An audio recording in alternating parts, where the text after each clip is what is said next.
Hello, good people. My name is Rich Matrix. I will be your host for the duration.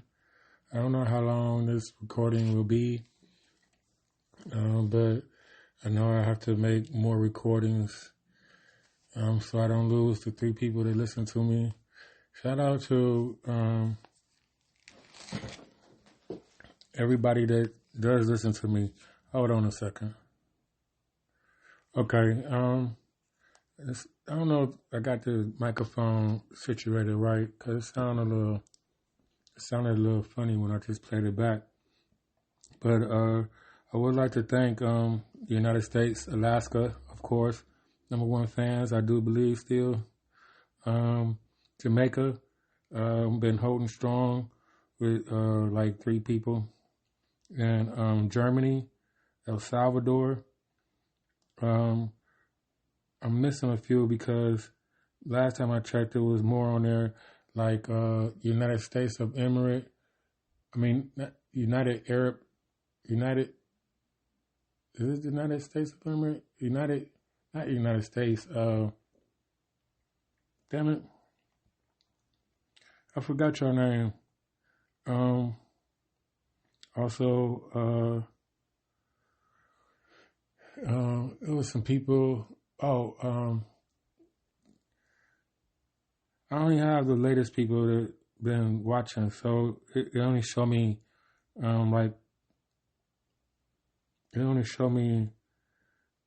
the recent ones, but it was other countries,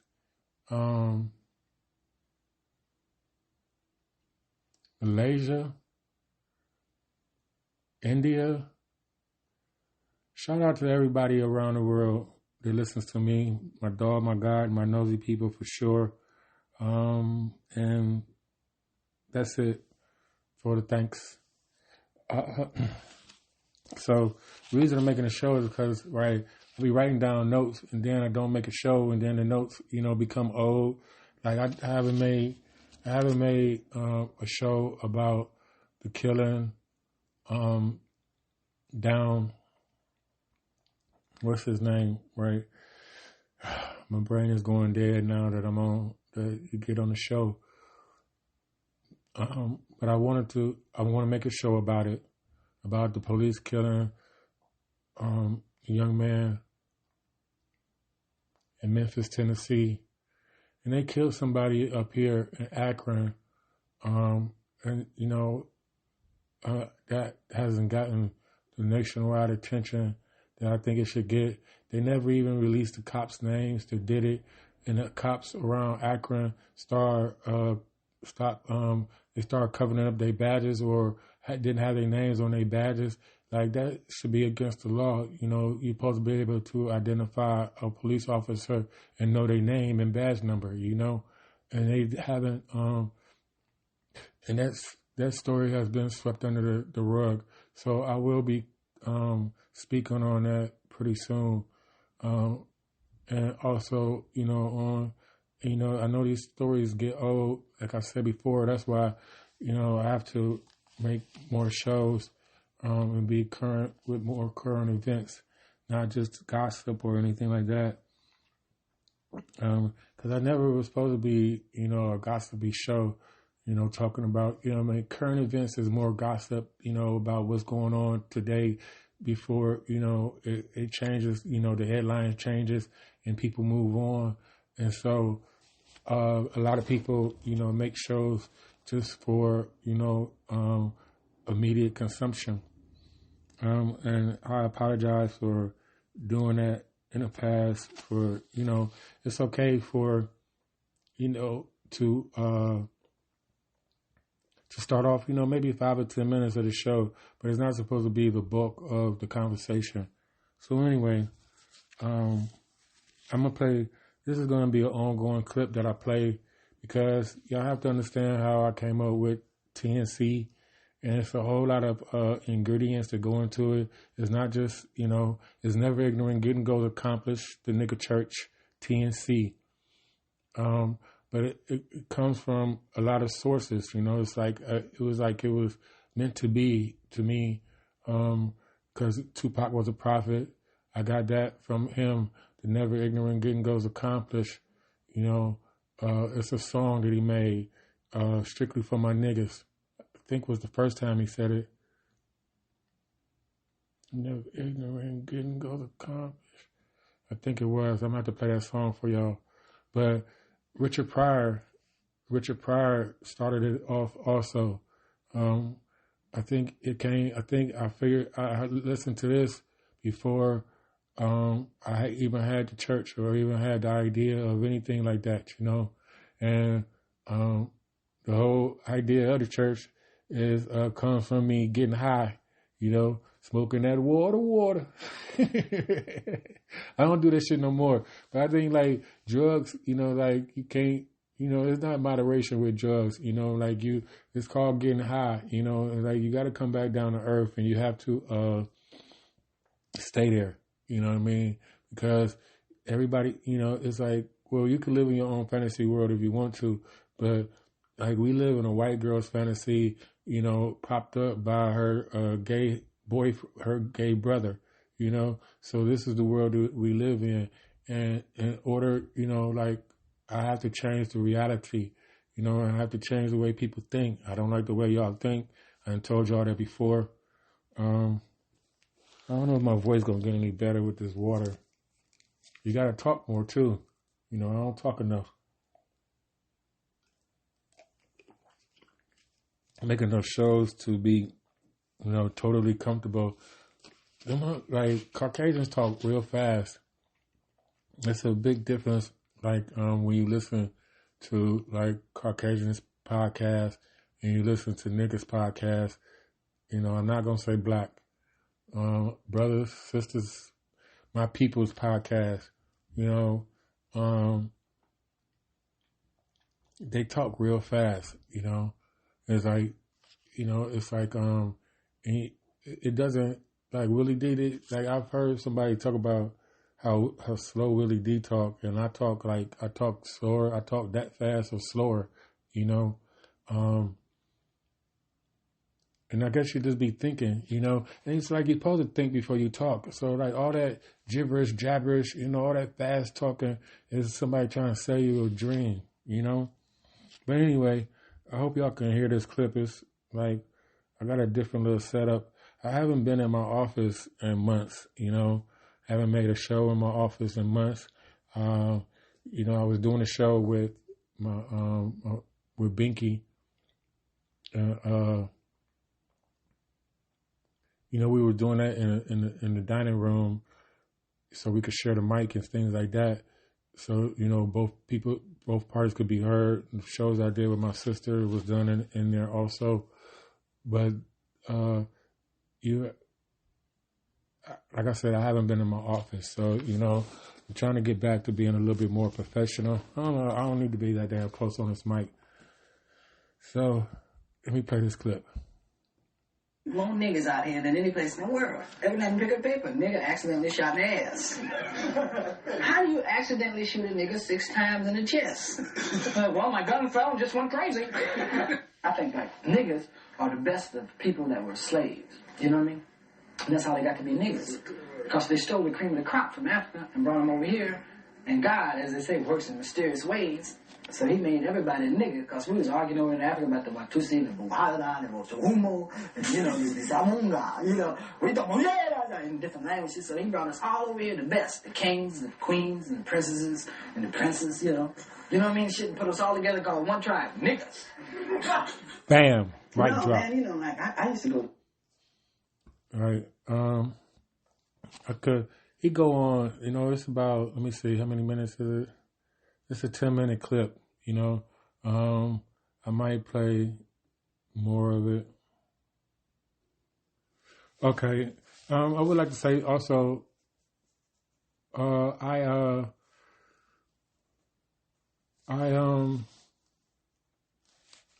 brought a what you call like a converter box or something that allows you to record 2 people at a time.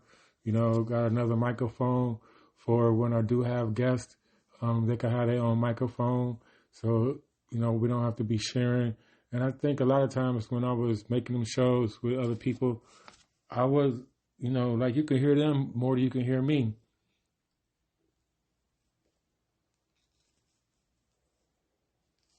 So, got another microphone. I haven't worked out how to work it, properly yet. I guess I just have to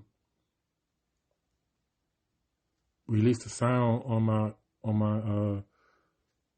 my computer or something, integrate the sound together so both things can be heard. I was trying a little bit, but I haven't put much effort into it,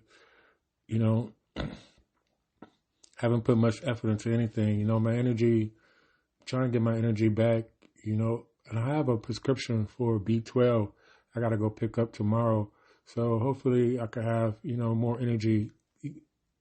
You don't think right, when your energy is low and you don't feel like doing anything. I'm not depressed. Like, I know I've been depressed before, so you don't want to do anything and stuff like that. But I'm not depressed. It's just that, like, my energy be low, and then my sleeping habits are horrible. And this medication they had me on give me the craziest dreams. Like, I just be like, and it be so real that I wake up and like it be in my mind, like it was like it was so real, and like I know you don't dream that long, so it's like 30 seconds, a minute or something, and it feels like it was going on for hours. So I apologize for my voice because I still crackly, but on with the show, people. Welcome to TNC. This is the TNC Network show. As one, we are GP, and that would be that.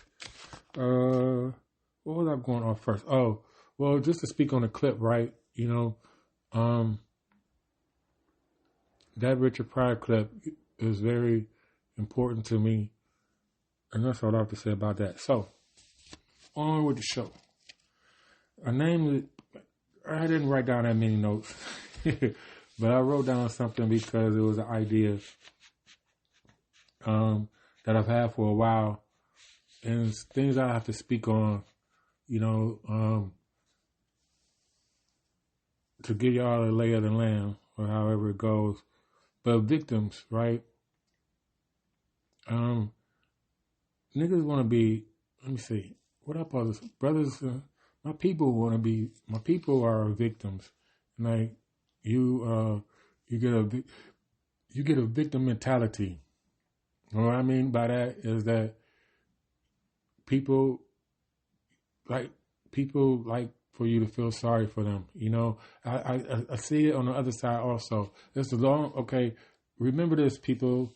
We are the short stock, and they are, we get the short stock. We're the short stock. People bet, the world bet against us, and the Caucasians get the long stock. The long term investment.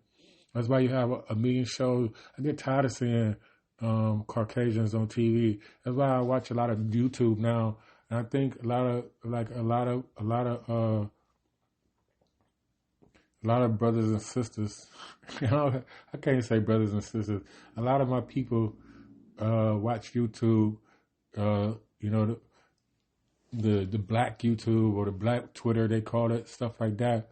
You get tired of seeing Caucasians every time I turn on the TV, and I noticed that, like, within my mind, I could sympathize. You watching human beings, but you're watching their story and not your own story, and they get to show, every part of themselves. Dealing with the animals, scientists, the murder shows. You work, I told y'all before, all three major networks spend a night talking about murder and talking about how somebody got away with the murder, and you could put yourself in anyone's shoes, if because we are all human beings, but we don't get to see all aspects of ourselves, on TV. They only show, what they the nigga shit, or the super nigga or the ratchet the worst parts of us. Either we're doing very, very, very, very good, or we are the scum of the earth.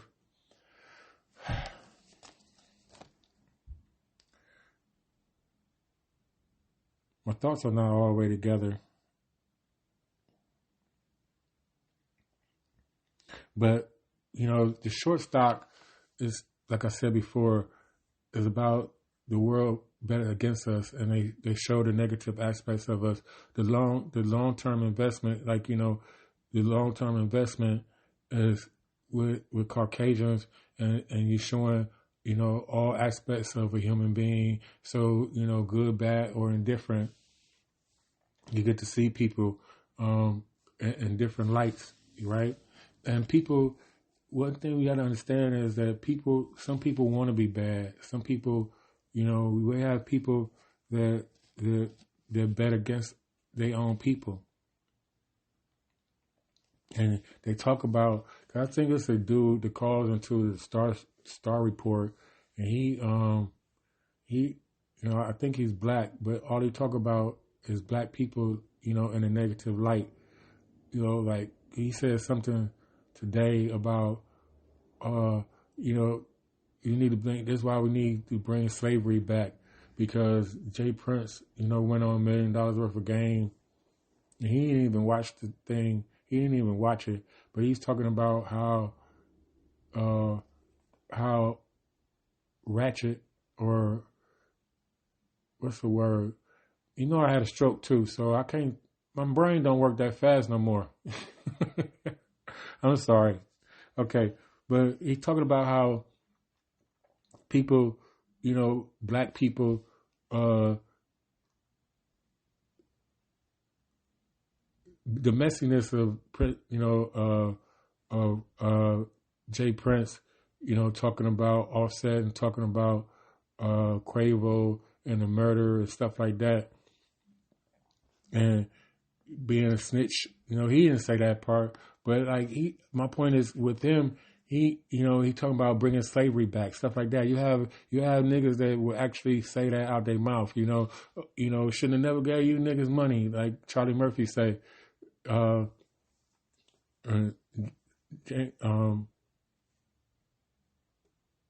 his name? Rick James. But being a victim,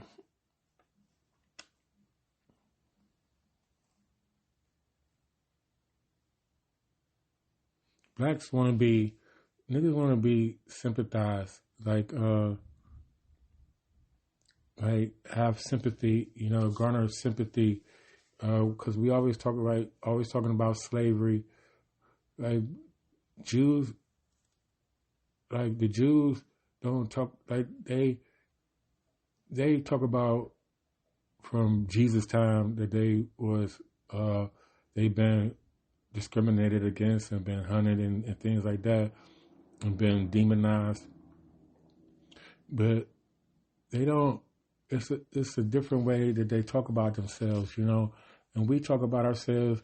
Like I said before, this country ain't 400 years, but ain't 400 years old, and we talk about 400 years of oppression. We got to vote. Black men got to vote before women. And we act like that we are victims of every. It's all about what's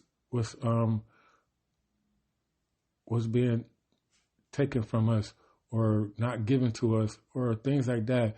It's like Master P been rich for the last, since I was a teenager, but he still talk about, I come from nothing, I come from this and this and that, stuff like that. It's just people like that. And like, one thing I want to say, like Willie D talk about how, people ran up north and people in the South stayed and they didn't run away. But all y'all are what a lot of it is that y'all just white people with black faces. You know, you think like them, you talk like them. You know, you use tragedy, you know, to big yourself up or to put us down. You know, and I don't like that. I remember breaking my arm. Well, I broke my wrist, right? I didn't break my wrist. My wrist got broken. I want to talk about this for a hot second. Because somehow, like, I moved up on 153rd when I was 12 and a half years old. It was June, you know, after 6th grade graduation. I came from my little neighborhood and I've been in the same school for 5th and 6th grade for the first time. And I was somebody, you know, like I had moved from Park Hill over to Buckingham, and you know I still got to go to Gorton elementary school. So I was there. I was somebody, you know. I had my friends and things like that. And when I moved up on 153rd, and like my sister had just been born, she was 6 months. She was born in December. Like I said, it was June, so she was 6 months when we moved up on 153rd. Patrick, my little brother, wasn't even born yet. But I had been doing good. You know, I had brought my grades up because I felt like, you know, I didn't want to stress my mother out anymore and be bad in school. Because I always had good grades, but I had what they call the conduct, you know, the conduct side of it. It was always U's and things like that. And, you know, but my academics was cool. You know, I was above average in school, and I had been doing good. You know, I brought my other side up. I got S's, right? It was U's, S's, and I don't know what else. You know, it wasn't A's and B's in elementary school, but I had consciously made a decision, you know, to be more of the man of the house, you know, which I didn't, you know, like, I don't count with my mother. But moving up on 153rd, I had to start all over. And then these are kids that grew up together. You got brothers and sisters, older brothers and sisters, younger brothers and sisters, and things like that. So, you know, I was thrown in the middle of the fray. And, you know, I had to fight, you know, thrown in the middle of the water, in the middle of the ocean, and I had to fight my way back to land. But, you know, we used to play football and stuff like that. And this older dude, he was a couple years older than me, but it mattered, you know, maybe 2.5, 3 years older than me, Michael Moore.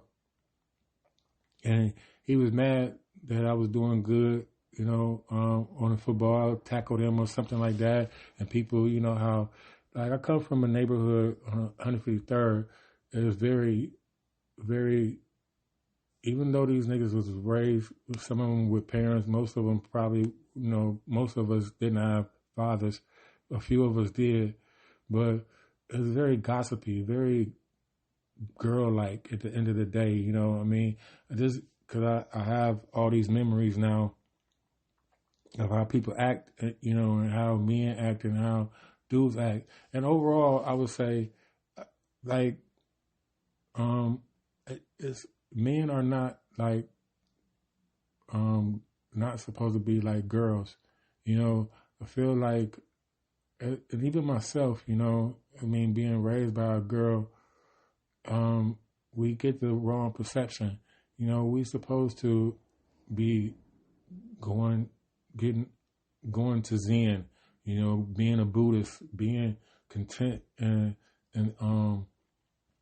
seeing both sides of the story. I used to be blamed a lot for not making up my mind, you know, or, you know, when I had my mind made up, you know, you couldn't change my mind for the most part. But all of that stuff that comes with growing up, I think that we grew up to be like chicks with dicks, you know, like it's not just being, you're not supposed to act, you know, we're not gods.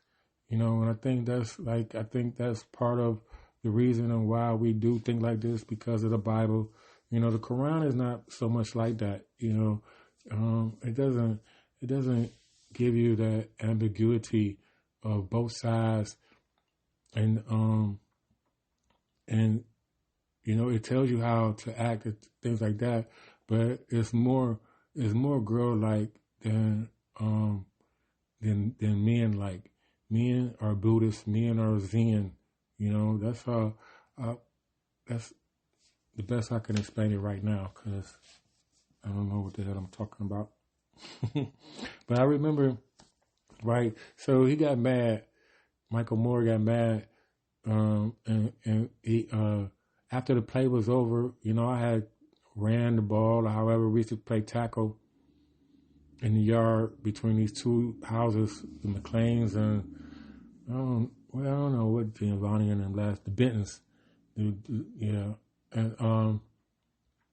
and so he tackled me, he hit me basically, you know, after the play was over with, and by some freak accident, it was a little pothole where a plant supposed to be, and I fell with my arm behind me, so the weight of my body snapped my damn wrist in half. And that happened on the first day of school.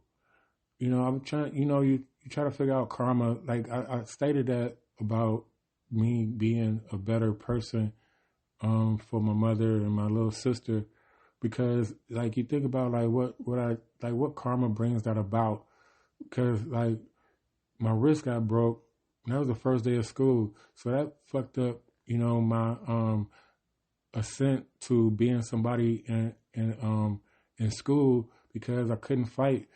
I even, you know, got into fights with my cast on because people tried to play me, you know, so I got to fight with my cast on. And it was lucky it was my right wrist, not my left hand. So, you know, I could still whoop a little ass, but I couldn't fight, you know, totally. And it was all about, you know, you have to, you know, you have to eat or be eaten, or, you know, you have to fight people because they want to fight you. You know, not like you starting a fight or anything like that. Is that, you know, people don't like you.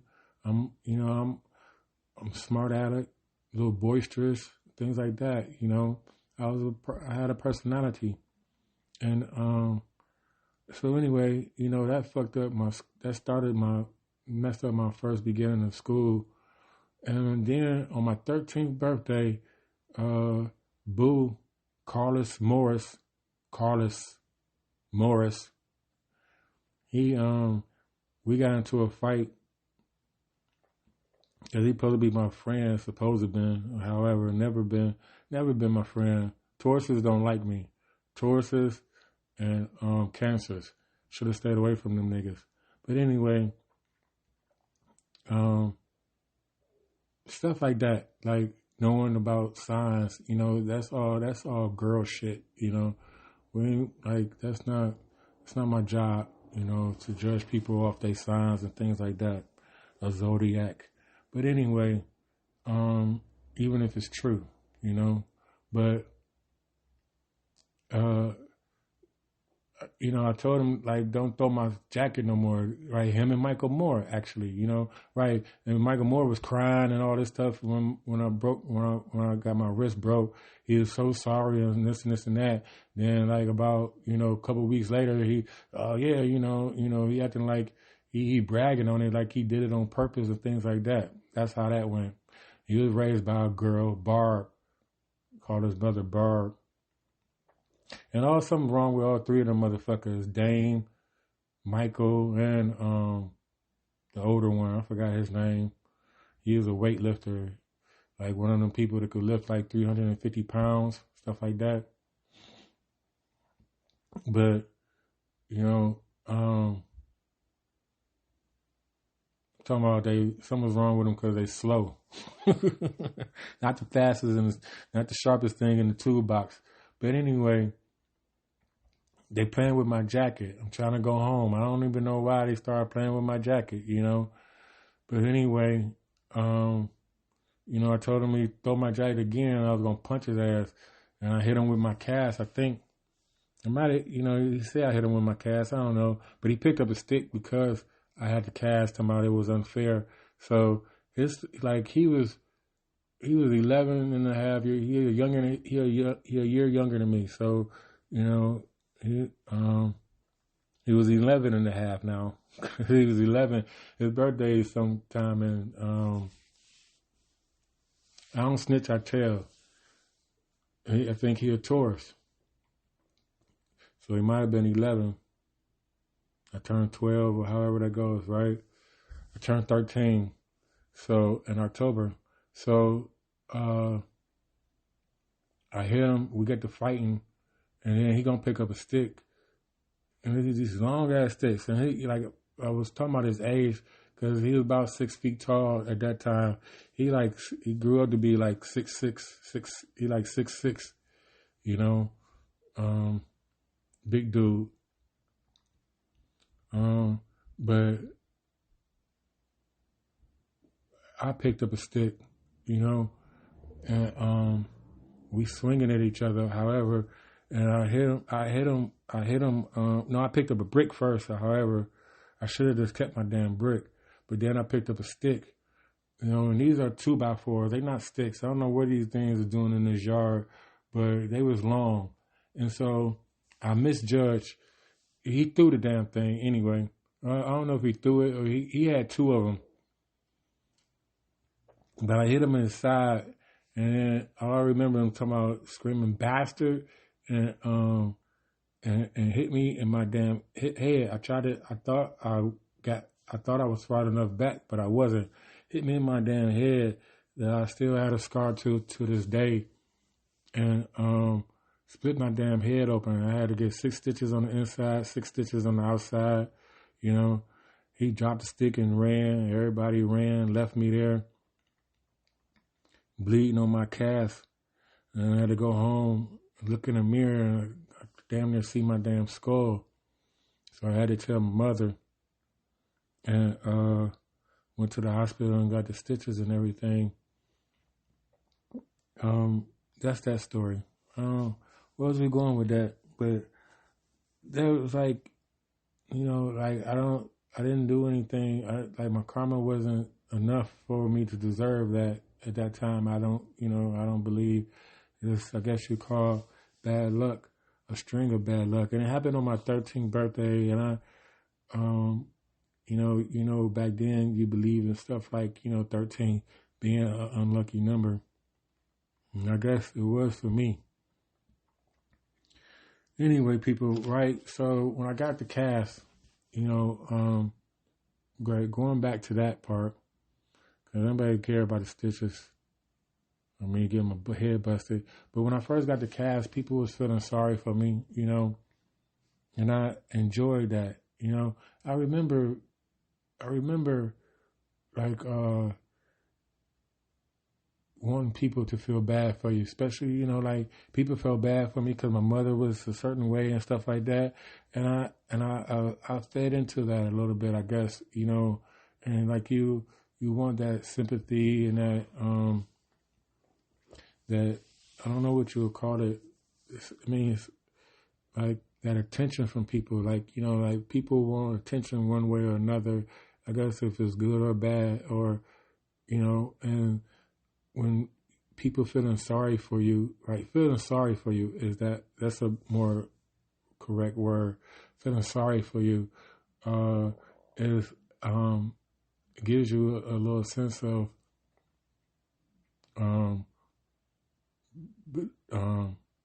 not belonging, but feeling like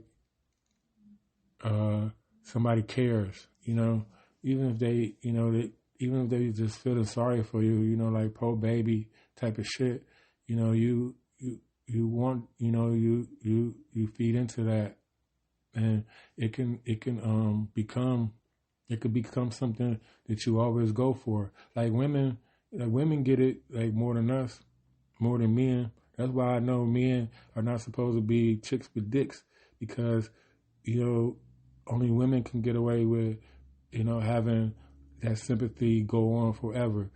being a boy, being a man, people ain't gonna keep on feeling sorry for you. Like you gotta pull yourself up by your bootstraps. Stop crying.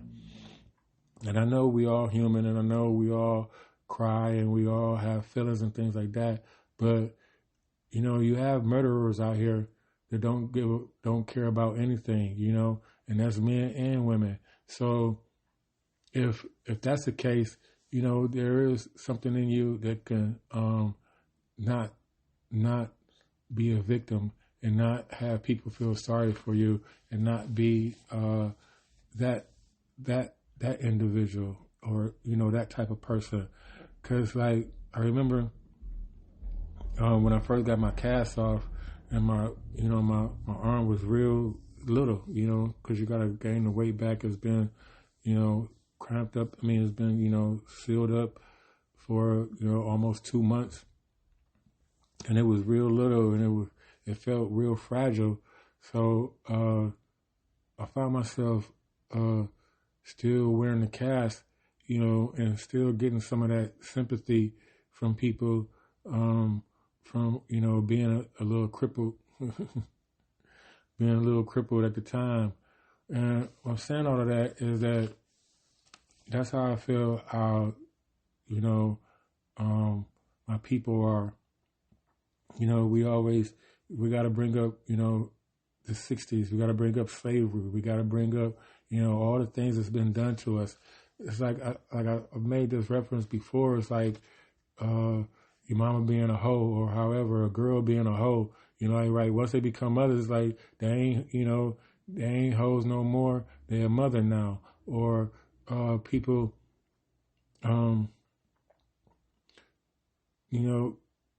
people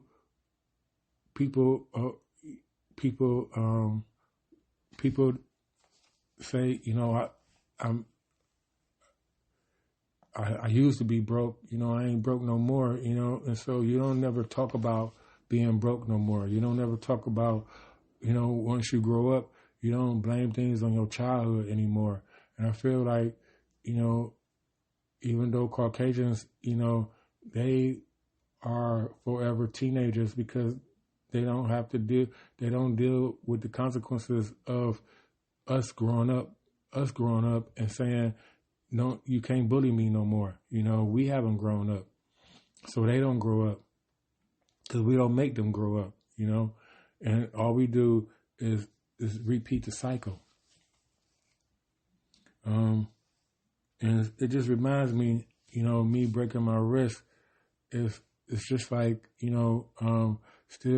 still want that sympathy, from Caucasians and we want it, but at the same time, we blame each other, or it's very confusing, and that's the whole point. It's like, I want to, start another dialogue, because I can always see things from the other side, and and because of the society, man, I really do have to make more shows, because I have to write my notes out better. I just wrote down a few things, and it's a lot of things that be going on in my mind that I guess, once I start recording things like that, it's not coming out correctly.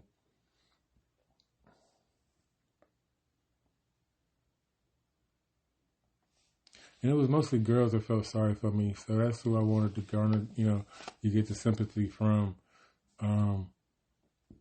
Oh, you broke, your wrist, and, you broke your wrist,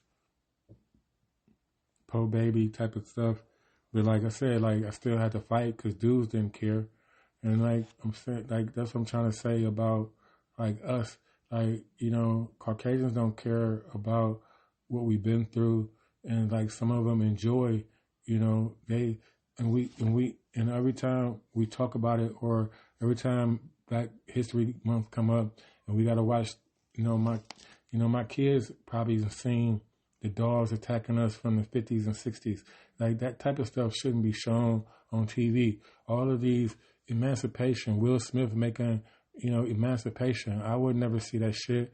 Django I like, because it's a revenge story and, and stuff like that.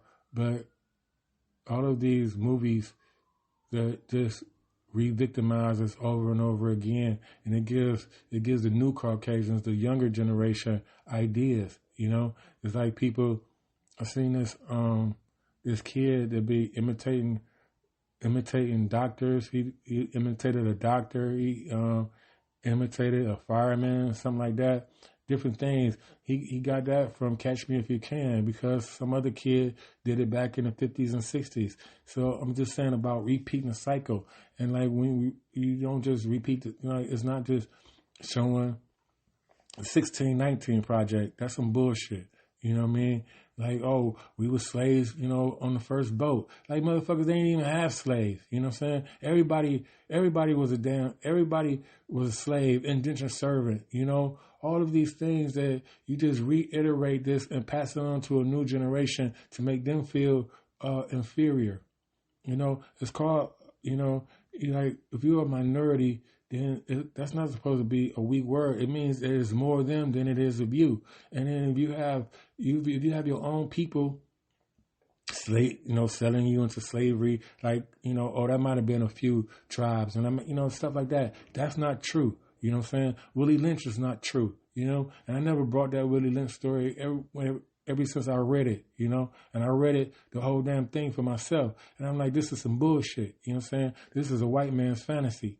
And like this is what I'm talking about. Like, we give people ideas, and that don't even. It might have been 2-3 people that thought this shit, was that thought this up, and now you want to go spread it years later to 10 people, and then years later, 30 people. I mean, there's more people in the world now than it was before. So only 20. They say up to 20 people. Up to 20% of Caucasians had slaves. Okay, 20% people. Rest of them was starving. Moving out west because the ones that did have the slaves or however, they wasn't sharing. They wasn't giving them no jobs. They were starving. They had to move out west. Right, the Dust Bowl. People, you ever heard of a mud pie? Right. People had to deal with the, they had to tame the West, the Alamo, the motherfuckers got killed. The Mexicans and things like that was killing them. And the Mexicans ain't nothing but the Indians that went south to get away from the Caucasians that spread diseases. The narrative, right? It's a story that we've been told. That we, like they said on the Game of Thrones, we tell ourselves over and over again until it becomes true.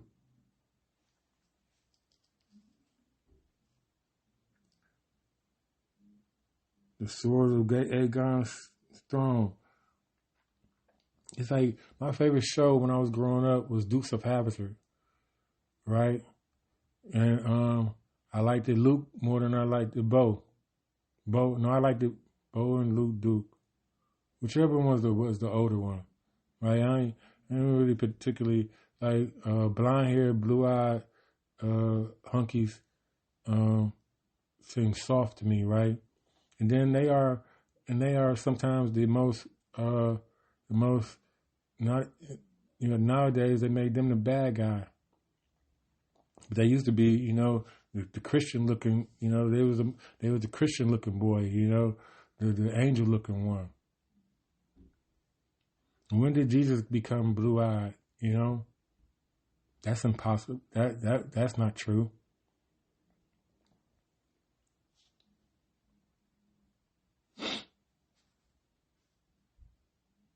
It's a lot of niggas that like it's just you are black, but you're white on the inside, and you you judge, and you judge your own people through, white colored eyes, through Caucasian colored eyes. Judge us as a whole instead of, as a minority, as people, that that don't have the numbers as the other people. So how can you, be on the majority side? I'm just an American. We all need to get along. We all, what I'm saying? But it's called a minority for a reason.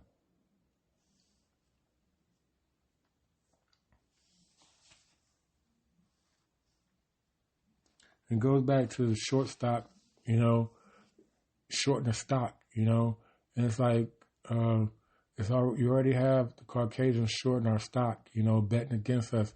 And you have your own type of people betting against you also. And that, that's why the stock's always, what is that damn stock? Whatever. But like people, oh, I got 20 that they lose, and you are betting against your own team. It's like me, like I always go back to the, I'll be trying to make a reference. Trying to make an analogy, like with the Browns and people that live in Cleveland that don't like the Browns. It's like people, like it's the same story of how Caucasians and niggas act.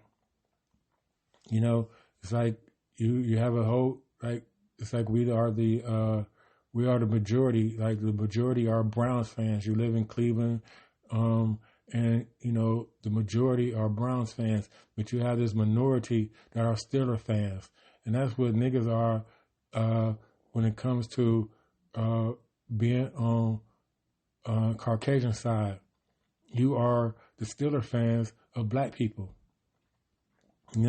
You bet, you bet against your own city. You're always talking about, the Browns gonna fail, or, and then when they do lose, you knew that was gonna happen, and, and this and this and that, and it's been going on for 30 years, and it's never gonna change. Like the season that we just, had, we went like 7-9, not 7-9. And, you have people, same old Browns, and, nothing's going to change and things like that. We got this quarterback we paid all this money to, and people don't care. People still find a reason, to hate on the Browns. And you still have, you have these Steelers fans and things like that. And it's the same thing. It's an analogy, people. It's an analogy of how niggas are, and how you bet against your own team when you talk about what black people don't do, or how long we've been victims and things like that. Stop talking about that shit. Stop bringing it up. Stop teaching your kids that, teach them the positive things, right? We have Black History Month, and then it's supposed to be about the accomplishments and all that type of stuff. Just saying, all right, I got another one for y'all.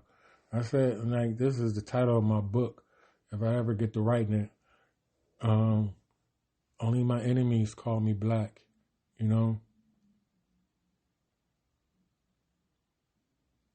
Because I told y'all before, calling one side black and calling another side white is automatically, putting us on teams, right?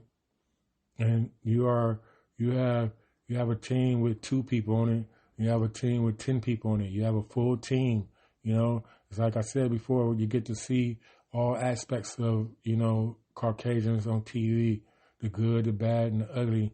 And so they are people, but they don't show all aspects of us. They show, right, they show the 2 players that we have. Either you're either a super nigga or you are lesser than, and they don't, and somebody got to be the quarterback. And so quarterback always getting tackled, and the running back, the running back, you hand the ball off to the running back, he might get a few yards, and they like, oh, look at him, he's so fast, he's so, look at him, I forgot what they call football players. He's a some negative term, but the black quarterback is always getting tackled because he got whatever six linemen coming at him at one time. And if he don't throw that ball or hand it off, all the people see is him getting tackled. And say, I told you there can't be quarterbacks, so there can't be this, there can't be that, You train, you got 3 different cameras, right? And all they show is the running back or the quarterback, but they don't show, the stadium full of people that's watching all of this shit. These are analogies, so I hope y'all are following along. I do better when I just, make shit up as I go along, because reading the notes, I don't know.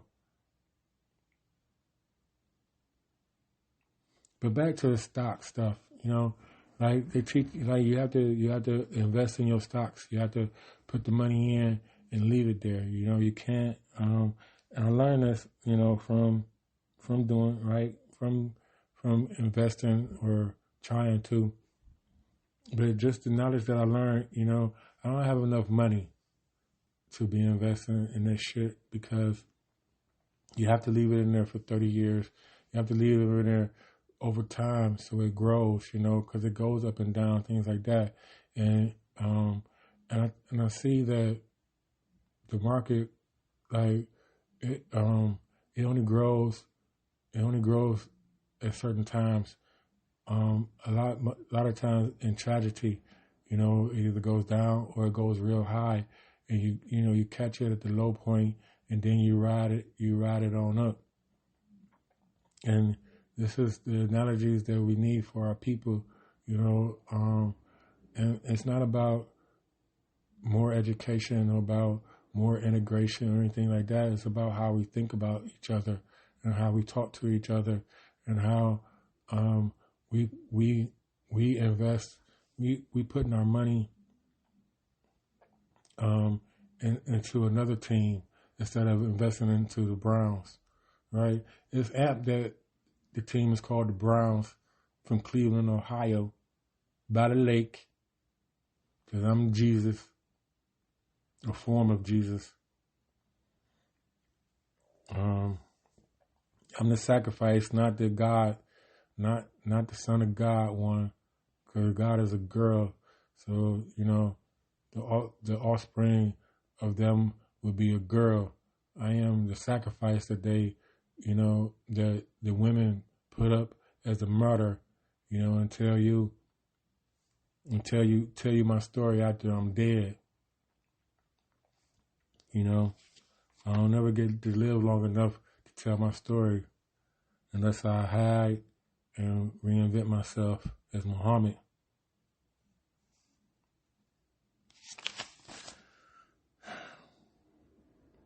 Those are my notes, people. I guess I've been on here long enough to, have a show. I see Lovely T, she be talking about how long she be on there, so I think I'm gonna stop doing that because it kind of and everybody does it. They say tell you how long they've been on, and nowadays the show, everybody makes 2-hour podcasts, so they talking to you and they talking to you, but they just waiting to get to that 2-hour mark so they can say bye. You know what I mean? So there's a lot of stretching out of shows or things of that sort, and I think I just I want to make my shows as long as I want to talk or have something to say, not just be filling in time. I think that's the better way I want to go. and not just be, not looking at the clock. But I did look at the clock, and I finished my notes. Last thing I want to say, having another analogy. It's like I watched some of the Grammys last night. I watched some of it, and how they had the tribute to hip hop and everything like that. It supposedly started in the Bronx. They say it started in the Bronx. It's like white, like hip, like how New York treats hip hop as it is theirs. It's the same way Caucasians, like how Caucasians treat America. Like they started this shit, and and it wasn't like it was other rappers, or Muhammad Ali was rapping, like how Muhammad Ali was rapping back in the 50s and 60s. He from Louisville, what's her name? Blondie, say that she made one of the first raps, on track, in one of her songs. And so you have like this, it's not like once an idea is put out into the atmosphere, people innately think of the same thing. It's like a story about the one monkey that figured out how to grab a rock and bust open a coconut, or use a rock as a tool to feed itself. Like I don't have a better word than a coconut right now, or a better analogy, but it was one monkey that did it, and then they say that all the monkeys all over the island started doing the same thing. So it wasn't that monkey invented it, It's like once we put ideas into the atmosphere, or we think of things, that's how much we are connected, that somebody else thinks of it also, and it could be 2 seconds after you thought about it, or 10 minutes, or 10 years, or however it goes. But this is how much we are connected, and this is how far that we don't how much we don't think about it, or how far we have gotten away from our connectivity to each other, is that, oh, I made this up, or you stole this from me, and this and that. And it's just like going back to hip hop. Cause before I heard anything from New York, I don't know where these guys was from, but Yo Mama was the first rap I ever heard, and these two guys going back and forth talking about each other's mama. And it was a rap. And then the Ha was made, I think, by a white guy, And I used to just listen to that over and over again, listen to Your Mama over and over again. And this was before I heard anything from New York, and never thought I could, it was the New York people that got the first chance for their voices to be heard. And like I said, they like the Caucasians of hip hop, where they act like, that they made this up, or they invented this. And watching the Grammys, it was very New York centrated, orientated, where, you get all these props. But like, they had Scarface on there, but like they said, they didn't have Willie D on there. They didn't have E40 on there. They didn't have NWA, It was like, they didn't have 8-Ball MJG, the South people, a lot of the Baby and Lil Baby, or whatever his name is, and Gorilla, like that's not the South, like 8-Ball MJG, made a flawless CD, a flawless tape back in the day. Coming Out Hard was raw, but Top of the World was flawless, flawless. Like EPMD, they first CD was flawless, that was New York. But you have I'm from Cleveland, and we used to be you know, everybody used to come. We had, because you don't have your own, you know, after the New York influence kind of left, you know, we went all over the world with who we liked, you know, NWA, like I said, NBA Ball, MJG, you know, and the South is all the same to us. So, you know, the Ghetto Boys, you know, that E40, you know, I ain't like E40 when I first heard that shit, but my dude Antoine, he liked it, you know, and he put me onto the, I think it was called the Clips before the brothers, they had a tape or a group called the Clips or something like that, from the Bay. And, you know, been listening to Too Short since I was in 10th grade, you know. With that long ass song he had, what was the name of his song? He fucked Nancy Reagan. Freaky Tales, you know. Been listening to that, you know. What was his name? I mean, damn, hold on a second. I can't remember. 1996. What's his name? Damn it.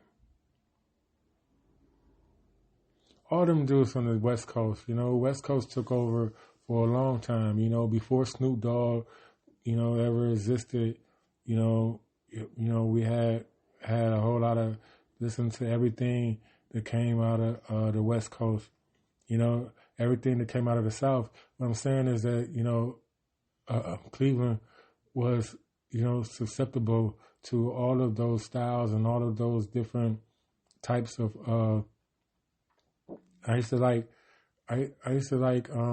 poetic teachers, I think it was called. You know, you had a lot of conscious rap that came out of New York also, and like you had conscious rap, you know, that was on the West Coast also, and things like that. And it's like my point is that New York, you can see, you know, they act like the hunkies of hip hop, you know, that it belongs to them, and that they deserve the most credit, but that's not true. You know, you don't deserve the most credit. You know, hip hop is a melting pot, like America's supposed to be. You know, we always say that melting pot type of thing, but you know, you have your different fractions, you have your gangs, you know, and all you niggas out there that play for the white gang, shame on you. Shame on you. Shame, shame, shame. In my Game of Thrones voice. You know? It's like I don't even get to enjoy TV like I used to because it's, you know, it's Caucasian based, you know? And like even we got 30 years of movies now that you can watch, like Tubi. And the recommendations that TV give you or recommendations that YouTube give me, you know, they know I'm a nigga. You know what I'm saying? They always recommend, you know, black stuff, you know, and I don't even, it's not even, I don't want to see, I don't, like, it's a lot of ignorant shit, you know, and I don't want to see a lot of ignorant shit all the time, you know. I watch Ben Shapiro, you know, I listen to him sometimes. I watch Fox News, you know. I listen to Joe Rogan. I mean, he's got, you know, he used to be more neutral, but, you know, the white boy came out of him, you know, the Caucasian came out of him, but he's supposed to be Italian, you know what I'm saying? They only Italian, they only Irish and all that other type of shit when they putting themselves against niggas, you know? But, you know, they so-called proud of their heritage, you know, unless the hunkies call them, you know, oh yeah, I'm yeah, you know, yeah, white man's guilt, or you know, male toxicity, you know, where did that come from? Shit like that, you know what I mean? Like I said, like we live in, you know, a white girl's fantasy world, and her gay brother. Right? I heard, I didn't hear, but the Microsoft girl, Bill Gates' daughter, right? Got her a black man. Adele got her a black man. You know, all of these commercials now are of all these mixed families. You know, one way or another, black guy, white guy. You know, but it's all mixed families now, and that's all cool and dandy. You know, because you know the quicker the world gets, but it's still all you're doing is raising brown faces with white attitudes, and like that doesn't help anybody. This is like women taking over, but they acting like toxic males. They acting like the old hunkies of the 50s and 60s that you know that used to treat women a certain way. Now you treating men a certain way. And then they got their bodyguards, you know, chicks with dicks. And that's how I see the world. And that's the part that I speak on. And I gotta stand by myself. And I gotta write some books. And so the 2 or 3 people, right? My Richard letters, you know,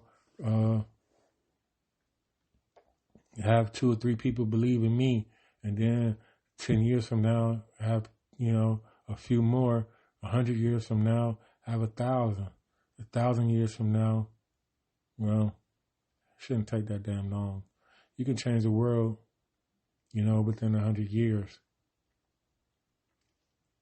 You only take a century. People only live. That's why people only live that long. And all they do is pass down, you know, what they were taught before, you know, ignorance. And a lot of it is ignorance, you know. And I think a lot of times, you know, smart people don't last as long as dumb people. Or they kill smarty art niggas, especially like me. You know, Malcolm X, Martin Luther King, Medgar Evers, you know, they poison you like Richard Pryor, like Muhammad Ali. And it's like people say, you know, people that supposed to be, you know, start off on the black side, and they figure out that they can't win. So, you know, they don't call a truce, or they don't stop, you know, they don't stop playing the game. They just switch to the other side. And that's why, you know, like I said before, I don't know which one is worse. That, you know, that we call them white or they call us black. Because both of those are fallacies. Both of those are not true. Like I said before, you know, the little white girl is coming for her black man, you know, and the brother don't even care no more, you know. Like they just want, like, they want the power. A few of them, like, not the majority of them don't care no more, because they got their own. They want to be with their own kind, and it's not, their kind is not women, you know. And like, so, you know, you have 50% women and then 20% of chicks with dicks. That gives them majority, you know. I hope my analogies be good enough for y'all, because these are just analogies. That's all, like, that's what I be making. I'm not, some of them fit, some of them don't. Anyway, that's enough for me. The shoulders are starting to hurt, so I know it's time for me to go. I appreciate anyone listening to me. My God, my dog, my nosy people, all the people around the world that are far and few in between, I appreciate you. I will try to make more shows, you know, at a regular interval, so I can get back more comfortable, right? You know, and give y'all more clear thoughts, as I've been trying to do for the last 3 years. I always, like, I've been saying the same damn thing for 3 years talking about, I'm going to get better. I'm going to get better. I'm going to try more. I'm going to stop saying no what I'm saying. But I hope that the things that I do say ring true or, get through to the one or two people that are supposed to, and hopefully my words will live on after I'm gone and someone will pick this up and carry it on to the next station. Until next time, people, peace. As one, we are GP. This has been a TNC Network show. And I'm out. Hold on. California is a weird state because they have laws for pedestrians. Like you cross the street, they have laws for pedestrians, but they don't have laws for people at night when cops accidentally shoot people. I mean, they accidentally shoot more niggas out here than any place in the world. Every time you pick up paper, nigga accidentally shot in the ass. How do you accidentally shoot a nigga 6 times in the chest? Well, my gun fell just one. And I want y'all to hear this, right? Because he's saying California, I'm going to play this whole clip, so I hope that that it's about a 10-minute clip. So I want you to listen to it. And that's it, people. But he's talking about California, right? And, all the things that LA been through and what goes on out there now and to this day. This is a man talking about this in the late 60s or the 70s, and it hasn't changed. You see what I'm saying? And this is what I'll be talking about is that we shouldn't have so many people playing for another team and your team is still losing. And you think that you can just sneak on to another team like they don't know, they don't know what you're doing, and they don't even want you, like, unless you it's like being a football player for a black football player for a white owner. All these owners are Caucasian, but 70-80% of your team is black. You know what I mean? And this is how it is when you are when you downgrade your own people or blame your own people for things and it doesn't make any sense. You know what I mean? Because you're not doing anything for your future. You're not doing anything for your kids. And you claim you love your kids, or you claim when they first born, you want the best for them, but you don't do anything to help them in the world. You don't do anything. Pedestrians, like you cross the street, they have laws for pedestrians, but they don't have laws for people at night when cops accidentally shoot people. I mean, they accidentally shoot more niggas out here than any place in the world. Every time you pick up paper, nigga accidentally shot in the ass. How do you accidentally shoot a nigga 6 times in the chest? Well, my gun fell, just went crazy. I think, niggas are the best of people that were slaves. You know what I mean? And that's how they got to be niggas. Because they stole the cream of the crop from Africa and brought them over here. And God, as they say, works in mysterious ways. So he made everybody a nigga, because we was arguing over in Africa about the Watusi, the whaht, the Umo, and the Zamunga, we talk in different languages. So he brought us all over here, the best, the kings, the queens, and the princesses, and the princes, You know what I mean? Shit, and put us all together called one tribe, niggas. No, man, I used to go to church and shit like I was saying, but black people know God personally. Any wino you meet know God, right? Or Jesus at least, right? Jesus Christ! Shit, man, he live over there in the project. Shit, tell me. I know peoples. I study peoples. See, I used to be in the FBI. I'm the first colored person ever in the Bureau. J. Edgar Hoover appointed me personally posthumous. That's right. He wanted somebody on the railroad to guard the Mexicans. See, because nobody in the Bureau at that time could speak Mexican talk. See, I spoke to them. They'd be, I said, what you say, motherfucker? They tell me. Don't call you black, you a Negro. You son of them kids in school. You ever know them dudes that get mad at the motherfucker, right? You be talking about, say it, black boy. Say, man, what you mean, black? Baby, I'm colored. I don't play that shit. My parents was like that, because in my neighborhood, there used to be some beautiful black men would come through the neighborhood dressed in African shit, really nice shit, and they'd be peace, love, black is beautiful. Remember the essence of life. We are people of the universe, and life is beautiful. My parents go, that nigga crazy. I used to love going to the meetings, though, when you get down. I got ultra black for a while. The brothers be rapping. I never knew what they were saying, though. But the brothers be having emotion.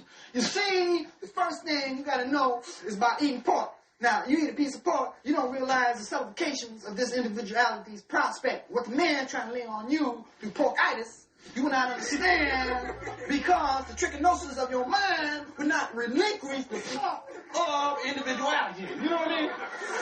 Once you get a job, nigga, be respectful.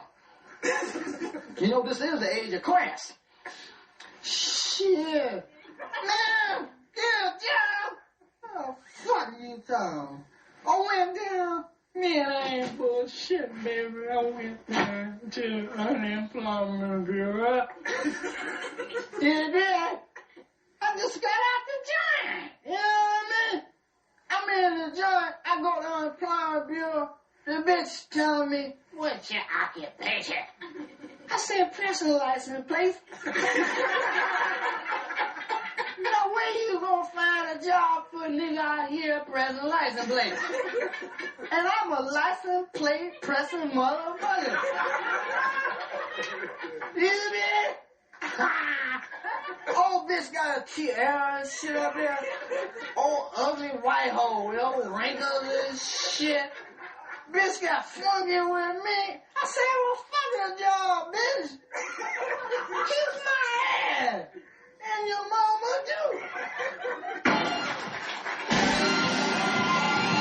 We had a place called the Blue Note, with a blue window, and it had a note painted in the glass. Right, you can look through. You remember that? The Blue Note. You be checking, looking through that peel paint and shit. They be getting down, and you try, hey, Curtis, you going in, bro? Take me in with you, man. Fuck you then. You had to take me no place, nigga. Come on, do something, you bad.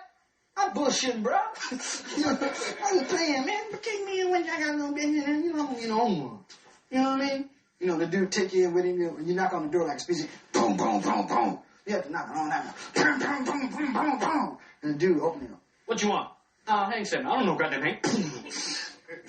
Then the nigga go off, right? The nigga gets mad. Say, motherfucker, what you mean you ain't gonna let me in this funky joint?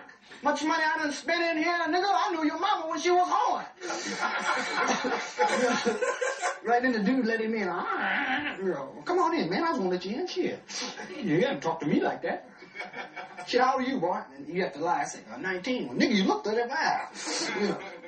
And you go in the back room, man, and white cats in Vegas. I was in Las Vegas.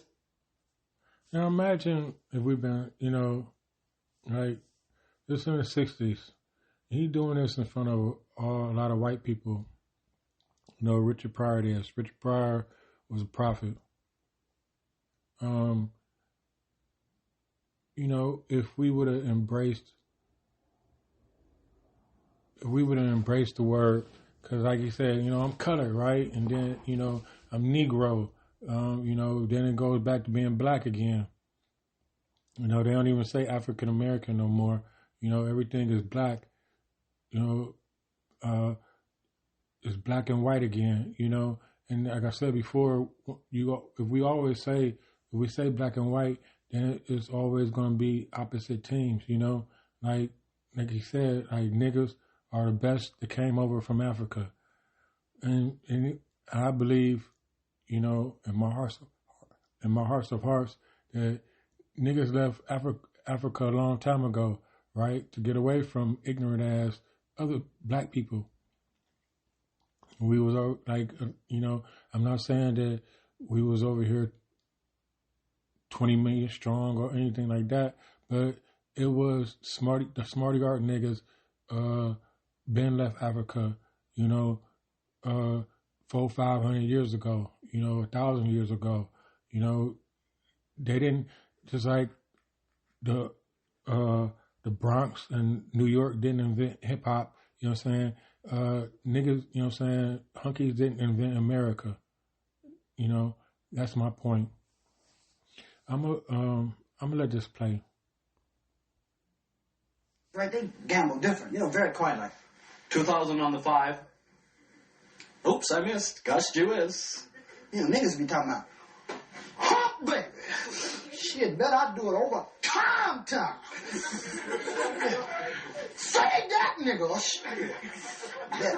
Ball, bet the ball, off time. Shit, boy, I'm trying to make me some money.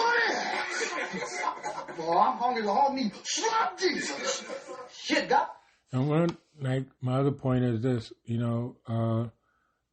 our comedians, Dick Gregory, Eddie Griffin,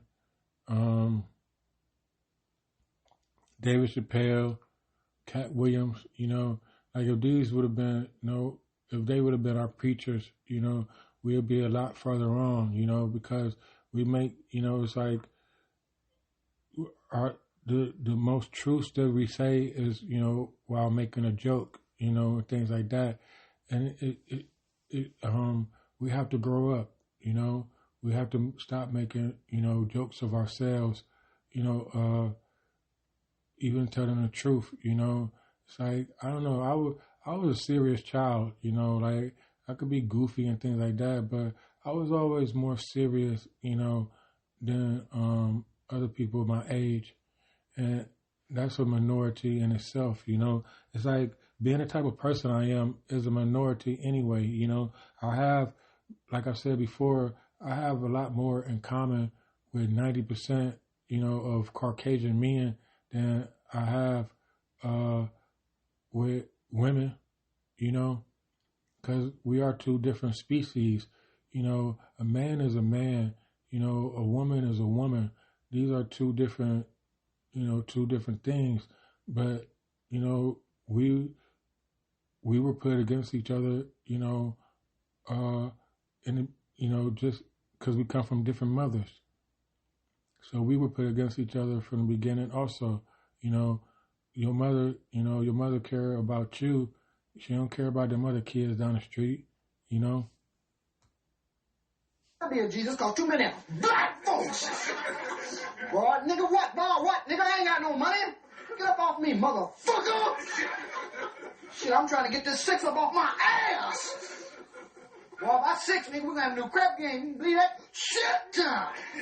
Boy, what, man? I ain't got no money, nigga. I'm gonna pay you. Goddamn, boy. Nigga won't leave me alone. Supposed to be my partner. Get me a beer or something, boy. I'm trying to hustle. Nigga be, 7, motherfucker. Goddamn. Boy, you check that 7.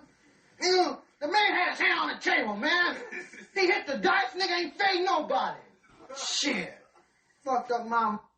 He up here, I don't like, he like here in the lounge, but it's like an intimate setting. It's not a whole lot of, it's like, it's not like a theater or anything like that. It's like a club, he up there, acting out the skit, what he's saying, everything like that. I just, I wish that we had, more, like I told y'all, I could have been a comedian now. I see that, or even, now just writing down the things and putting them into, a format, and getting on stage and telling people little short spurts of what I want to say, and you could talk about all, I could talk about all the hunky stuff that I want to, like that. If I was a comedian, they get away with talking about white people, and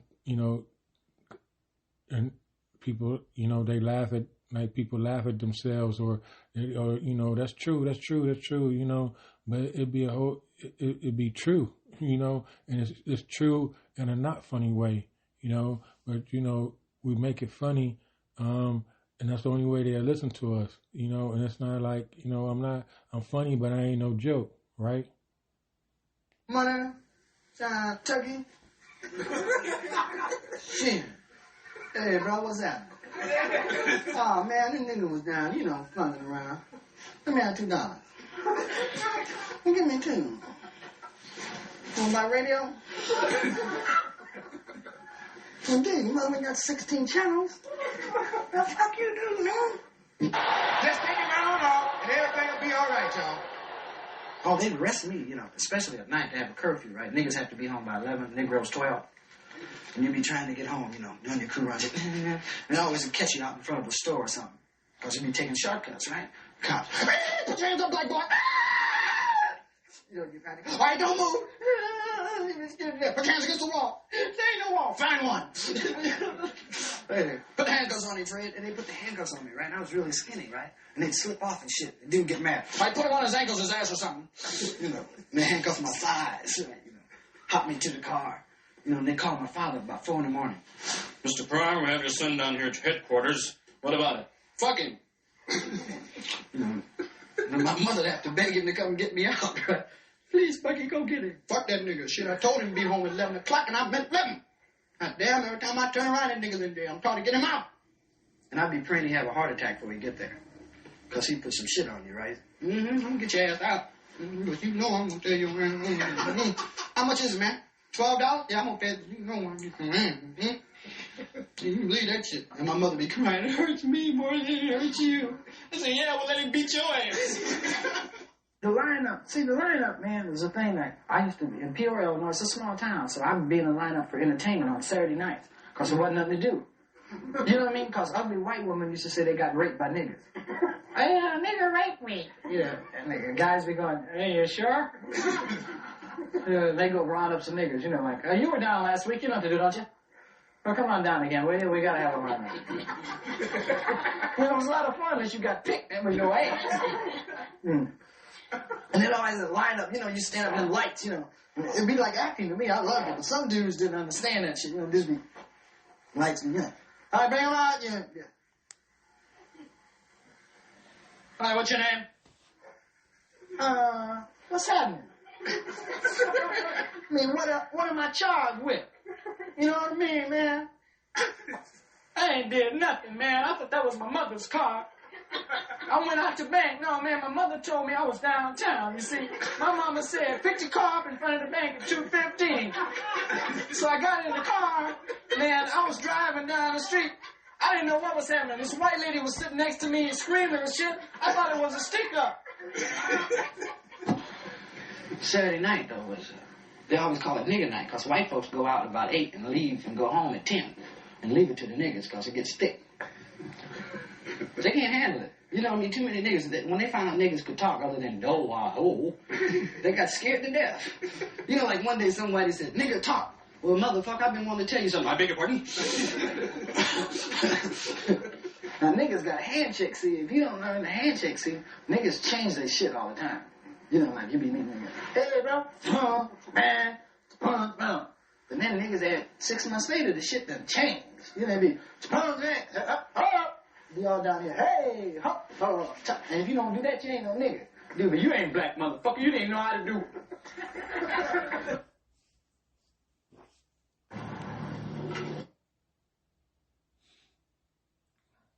Hold on, they got a commercial.